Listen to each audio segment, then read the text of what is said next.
दोस्तों एक शीतल नाम की महिला होती है जिसकी उम्र लगभग 60 साल के करीब थी।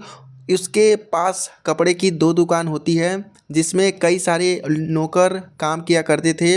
एक दिन शीतल दुकान में काम करने वाले एक लड़के के पास फ़ोन करती है और उससे कहती है कि तुम अभी तुरंत घर पर मेरे आ जाओ, मुझे तुमसे एक ज़रूरी काम है। अब यह लड़का अपनी मालकिन से कहता है कि ठीक है मालकिन, मैं 10 मिनट में आपके घर पहुंच रहा हूं। फिर यह लड़का अपनी मोटरसाइकिल उठाता है और अपनी मालकिन के घर पहुंच जाता है। अब यह लड़का अपनी मालकिन को आवाज़ लगाने लगता है। फिर इसकी मालकिन शीतल इससे कहती है कि तुम 2 मिनट अभी बाहर रुको, मैं बाथरूम में हूँ, नहा कर आती हूँ। थोड़ी देर बाद इसकी मालकिन शीतल नहा लेती है। इसके बाद अपने शरीर पर तौलिया लपेटी है और बाथरूम से बाहर आकर इस लड़के के सामने खड़ी हो जाती है। अब यह जो शीतल होती है वह जानबूझकर अपनी तौलिया नीचे गिरा देती है। जब यह लड़का अपनी मालकिन को देखता है तो वह देखते ही दंग रह जाता है। इसकी आंखें फटे की फटी रह जाती हैं। अब यह लड़का अपने आप को बर्दाश्त नहीं कर पाता है और अपनी मालकिन को आंखों में कुछ इशारे कर देता है। अब इसकी मालकिन इसका हाथ पकड़ती हैं और अपने बेडरूम में लेकर चली जाती हैं। इसके बाद इन दोनों के बीच कुछ ऐसा हो जाता है जिसकी किसी ने कल्पना भी नहीं की थी।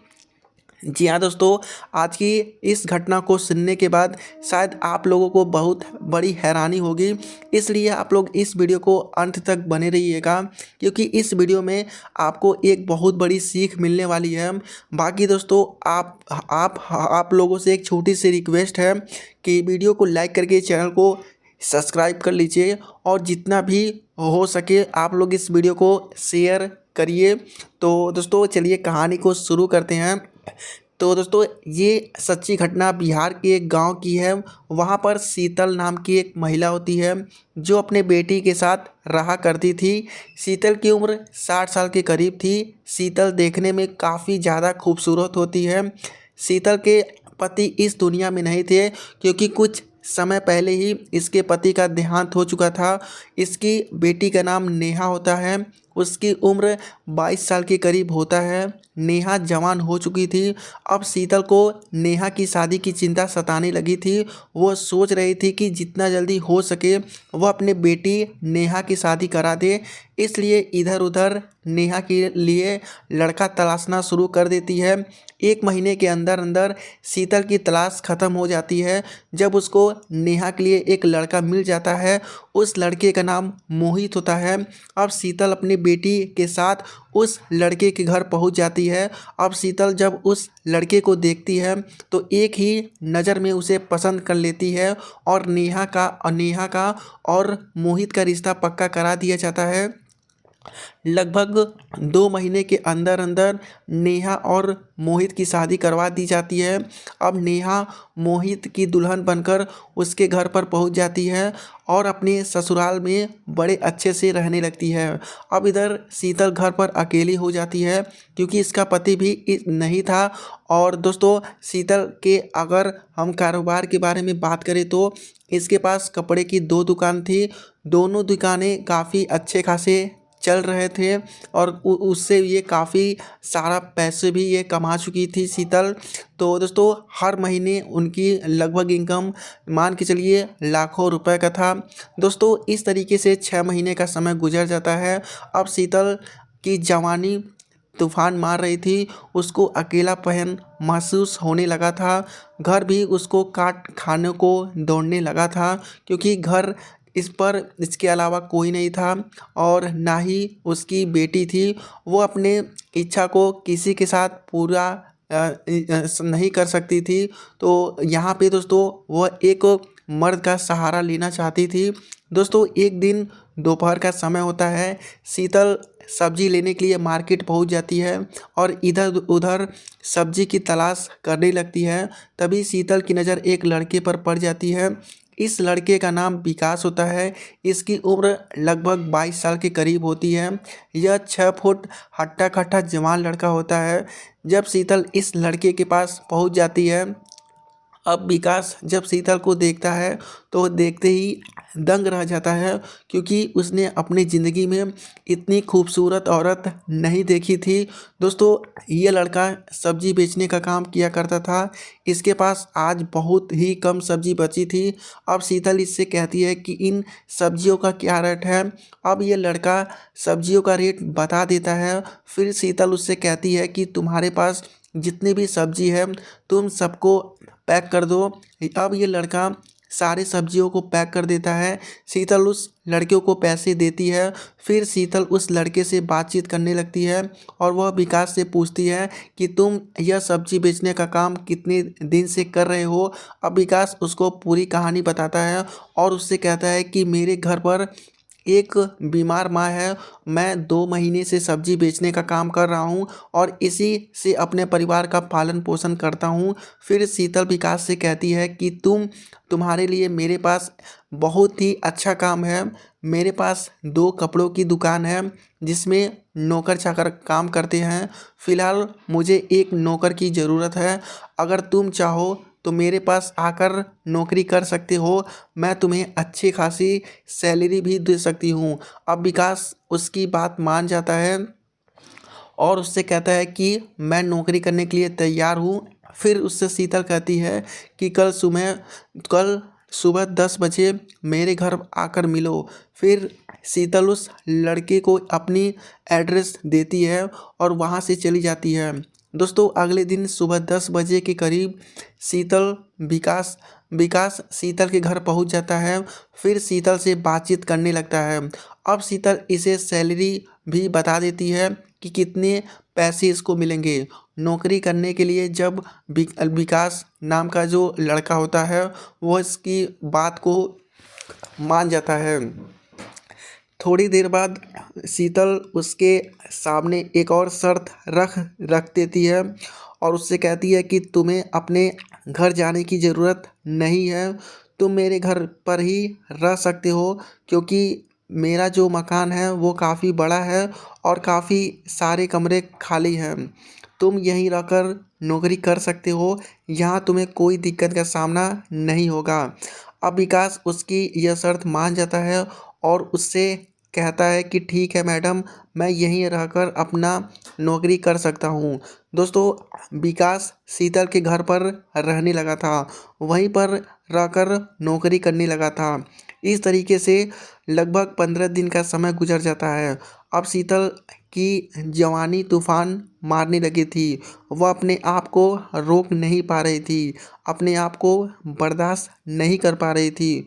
उसने विकास को अपनी इच्छा पूरी करने के लिए रखी थी और इसलिए वो अच्छे से अपना इच्छा पूरा कर सके। इसलिए शीतल उसको अपने प्रेम जाल में फंसाना चाहती थी।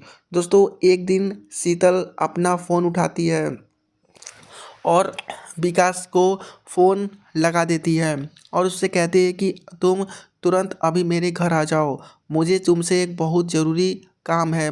अब विकास शीतल से कहता है कि ठीक है मालकिन, मैं 10 मिनट में आपके घर पहुंच जाऊंगा। फिर यह लड़का अपना मोटरसाइकिल उठाता है और अपनी मालकिन के घर पहुंच जाता है। वह जैसे ही घर के अंदर जाता है तो उसे महसूस होता है कि मालकिन अभी बाथरूम में नहा रही हैं। वह मालकिन को आवाज़ लगाता है। अब शीतल अंदर से कहती है कि तुम 2 मिनट तक रुक जाओ, मैं अभी नहा कर आ रही हूँ। दोस्तों, थोड़ी देर बाद शीतल नहा लेती है और अपने शरीर पर एक तौलिया लपेटी है और बाथरूम से बाहर आ जाती हैं। जैसे ही वह विकास के सामने आती हैं वो जानबूझकर अपना तौलिया नीचे गिरा देती हैं। जब विकास अपनी मालकिन को देखता है तो वो बिल्कुल दंग रह जाता है। उसके होश उड़ जाते हैं, क्योंकि उसने इतना अच्छा शरीर आज से पहले कभी नहीं देखा था। अब ये जो विकास नाम का लड़का होता है यह भी अपने आप को रोक नहीं पा रहा था। अब शीतल समझ जाती है कि विकास को चाहिए क्या। अब विकास भी आंखों ही आंखों में कुछ इशारा कर देता है। अब शीतल उसका हाथ पकड़ती है और अपने बेडरूम में लेकर चली जाती है। अब यह एक दूसरे से बातचीत करने लगते हैं। बात करते करते एक दूसरे के आगोश में खो जाते हैं। फिर शीतल उससे छेड़छाड़ करने लगती है, कुछ अश्लील हरकतें करने लगती है। अब विकास समझ चुका था कि उसकी मालकिन क्या चाहती है।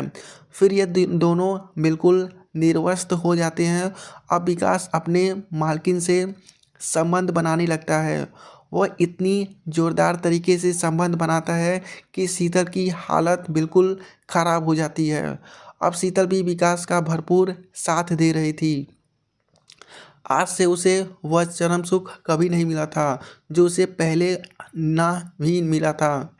उसकी तो बरसों की प्यास बुझ रही थी। लगभग 1 घंटे तक ये दोनों संबंध बनाते हैं और जब ये दोनों थक जाते हैं तो वहीं पर लेट जाते हैं। दोस्तों, इन दोनों का रोज़ का काम यही हो गया था। ये दोनों एक दूसरे के साथ अपनी अपनी इच्छा को पूरी करने लगे थे। इस तरीके से 15 दिन का समय गुजर जाता है। अब शीतल की बेटी नेहा अपने माँ के घर पर आ जाती है और उससे कहती है कि माँ, मैं 15 दिन यहीं रुकूंगी। अपनी बेटी को मना तो नहीं कर सकती है क्योंकि वह उसकी बेटी थी। अब शीतल सोचने लगती है कि मैं अब विकास से कैसे मिलूंगी। इस तरीके से 1 हफ्ते का समय गुजर जाता है। अब शीतल विकास से मिल नहीं पा रही थी। उसकी बेचैनी बहुत तेज़ी से हो रही थी और वह अपने आप को बर्दाश्त नहीं कर पा रही थी। इसलिए उसने अपने मन में सोच लिया था कि आज रात को वह विकास के पास जाएगी। फिर रात में शीतल अपने बेटी के साथ अपने कमरे में सो जाती है। जब उसकी बेटी सो जाती है तो शीतल दबे पैरों अपने कमरे से बाहर निकलती है और विकास के कमरे में पहुंच जाती है। अब विकास अपने मालकिन शीतल को जब देखता है तो वो देखते ही खुश हो जाता है। वह उससे अपने बाहों में फटाक से भर लेता है और उसके साथ संबंध बनाने लगता है। इधर अचानक से नेहा की आंखें खुल जाती है। वह अपनी माँ को नहीं देखती है तो उसकी माँ का बिस्तर पे भी वो नहीं होती है। अब वो सोचने लगती है कि मेरी माँ इतनी रात को कहाँ जा सकती है। वह पूरे घर को अपनी माँ को तलाश करने लगती है। लेकिन नेहा जब विकास के कमरे पे पहुंचती है तो उसे विकास के कमरे में कुछ अजीब अजीब आवाज़ें सुनाई देती हैं। अब नेहा समझ जाती है कि माँ विकास के कमरे में है और कुछ ना कुछ गड़बड़ ज़रूर है। अब नेहा को काफ़ी गुस्सा आ जाता है और बाहर से वह दरवाज़ा खटखटाने लगती है। अब अंदर ये दोनों डर जाते हैं। फिर ये सोचने लगते हैं कि इतनी रात को कौन आ रहा है। फिर शीतल दरवाजे को खोलती है तो उसकी बेटी नेहा सामने खड़ी हुई थी। वह अपनी बेटी को देखकर दंग रह जाती है। उसके होश उड़ जाते हैं। अब नेहा अपनी माँ को बुरा भला कहने लगती है। उसे तरह तरह के से बातें कहने लगती है। अब शीतल भी अपने बेटी से झगड़ने लगती है। अब इन दोनों में धीरे धीरे झगड़ा बढ़ जाता है। इन दोनों के झगड़े की आवाज़ बाहर तक जाने लगती है और आसपास के पड़ोस के लोगों की आंख खुल जाती है और उनके घर पर आ जाते हैं। अब पड़ोसों को पता लग जाता है कि इन दोनों में झगड़ा क्यों हो रहा है। जब सुबह तक धीरे धीरे ये बात गांव में फैल जाती है। अब गांव के एक व्यक्ति तुरंत पुलिस को फ़ोन कर देते हैं और यहाँ पे पुलिस उनके घर पर आ जाती है। तभी शीतल को पता लगता है कि पुलिस हमारे घर पर आ रही है। अगर वह जेल चली गई तो उसका सारा कारोबार बंद हो जाएगा। जब वह अपने बेटी को समझाती है कि बेटी, अगर मैं जेल चली गई तो मेरा सारा कारोबार बंद हो जाएगा, सब कुछ ख़त्म हो जाएगा। तुम ऐसा करो, मेरे साथ मिल जाओ, हम दोनों इस लड़कों को ही फंसा देते हैं कि इसने मेरे साथ जोर ज़बरदस्ती की है। अब नेहा अपनी माँ की बातों में आ जाती है और अब यहाँ जब पुलिस आती है तो नेहा पुलिस से कहती है कि यह जो विकास नाम का लड़का है, यह मेरी माँ के साथ ज़बरदस्ती कर रहा था। अब पुलिस को यकीन आ जाता है कि विकास को गिरफ्तार कर लेती है। अब पुलिस स्टेशन लेकर उसे पहुंच जाती है। दोस्तों, शीतल ने अपनी बेटे के साथ इस गरीब लड़के को फंसा दिया था। फिलहाल यह लड़का थाने में था। अब इसको क्या सज़ा होने वाली है, इस बात की कोई पुष्टि नहीं की गई थी। दोस्तों, इस कहानी को सुनाने का मकसद आप लोगों को परेशान करना बिल्कुल भी नहीं था, ना ही आपका दिल दुखाना था, बल्कि आप लोगों को सचेत और जागरूक करना है। दोस्तों, मिलेंगे फिर से एक नई वीडियो में। आप लोग अपना ख्याल रखें।